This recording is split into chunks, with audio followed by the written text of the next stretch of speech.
আসসালামু আলাইকুম। Hi viewers, welcome to kitchen driver. রমাদান মোবারক। কদিন পরেই আসছে ঈদ, তাই আমাদের আজকের আয়োজনে থাকছে মেয়েদের খুবই লোভনীয় ও চাহিদা সম্পন্ন একটি আইটেম, ফুচকা। সেই ফুচকাটাকে কিভাবে সংরক্ষণ করা যায় ও মুচমুচে করা যায় তার প্রসেসটি শুরু করার আগে বলে নিয়েছি, যারা কিচেন ড্রাইভারের নতুন দর্শক তারা চ্যানেলটা সাবস্ক্রাইব করে পাশে থাকা বেল বাটনটা অন করে দিবেন, আর যারা কিচেন ড্রাইভারের রেগুলার দর্শক তাদেরকে অসংখ্য ধন্যবাদ। ফুচকা বানানোর জন্য আমি প্রথমে নিয়ে নিচ্ছি 1 কাপ ময়দা, নিয়ে নিচ্ছি আধা কাপ আটা, নিয়ে নিচ্ছি 2 টেবিল চামচ সুজি,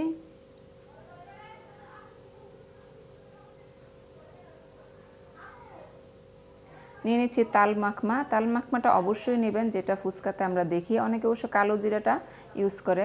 নিয়ে নিচ্ছি সামান্য লবণ, নিয়ে নিচ্ছি আধা চা চামচ বেকিং পাউডার। এবার সবগুলো উপকরণকে একটু ভালো করে মিশিয়ে নিতে হবে।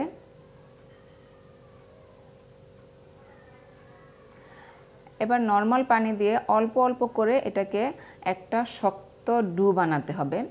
ফুচকা বানানোর জন্য যদি আপনার ডুটা নরম হয়, তুলতুলে হয়, তাহলে কিন্তু ফুচকাটা বেশিক্ষণ মুচমুচে থাকবে না। সেজন্য ফুচকার ডুটাকে আপনার অবশ্যই একটু শক্ত একটা খামির করতে হবে, তাহলে ফুচকাটা খুব দীর্ঘ সময় ধরে মুচমুচে থাকে। দেখেন, এটা কিন্তু একদম তুলতুলে সফট হয় না, একটু শক্ত শক্ত আছে। তারপর এটাকে যখন আমরা এখন ঢেকে রাখবো, তারপর এটা কিছুটা সফট হবে। তো আমরা এটাকে ভালো করে একটু মাখিয়ে নিয়েছি, তারপর একটু রেস্টে রাখছি 10 থেকে 15 মিনিটের জন্য।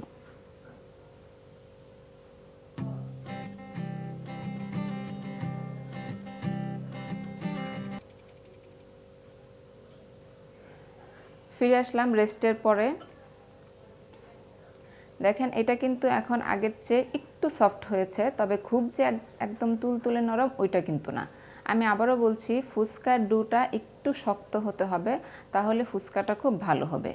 একটা বেলুনে পিঁড়িতে আটা নিয়ে তারপর এটাকে একদম পাতলা করে বেলে নিতে হবে। একটু কষ্ট হবে যেহেতু ডুটা একটু শক্ত ছিল, এবং এটাকে চতুর্দিকে ছড়িয়ে দিতে হবে, একটু পাতলা টাইপের হবে।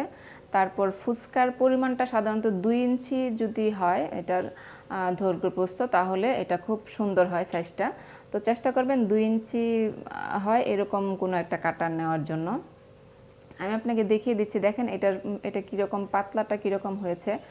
খুব ভারী হওয়া যাবে না, আবার একদম পাতলা হওয়া যাবে না। আর দেখেন, এটা কিন্তু একটু শক্ত শক্ত হয়েছে, একদম তুলতুলে হয় নাই। তো গরম তেল নিয়ে নিচ্ছি, গরম তেলই অবশ্যই দিতে হবে। আর ফুচকাটা দিয়ে দেওয়ার পরে তেলের আঁচটা কমিয়ে নিতে হবে। ফুচকা মুচমুচে করার আরেকটা টিপস হলো, এটাকে অল্প আঁচে ভাজতে হবে। আপনি যদি চুলার আঁচ খুব বাড়িয়ে দেন, তাহলে এটা খুব দ্রুত লালচে হয়ে পুড়ে যাবে, কিন্তু পরবর্তীতে এর মচমচে যে ভাব সেটা থাকবে না।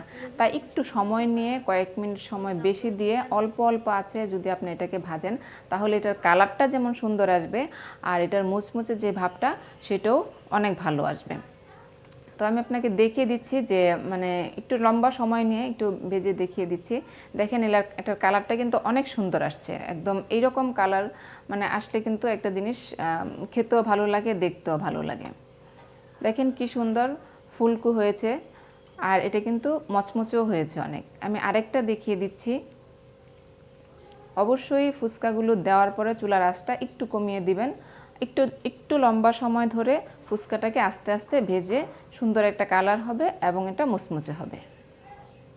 ভিউয়ার্স, পদ্ধতিটা যদি ভালো লাগে প্লিজ একটা লাইক দেবেন।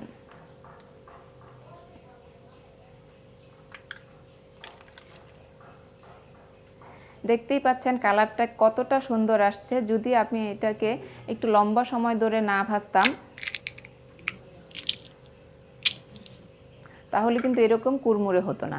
আর এই কুড়মুড়ে ফুচকাটাকে আপনি সংরক্ষণ করতে পারবেন প্রায় 1 সপ্তাহের মতো, যদি আপনি ফুচকাটা ঠান্ডা হওয়ার পরে এরকম কোনো একটা কাচের বয়মে ঢেকে রাখেন, বা এয়ারটাইট কোনো পটে। কাচের বয়মে রাখলেই ফুচকাটা আসলে অনেক দিন পর্যন্ত ভালো থাকে, অন্তত 5-7 দিন তো অবশ্যই এটা মুচমুচে থাকে।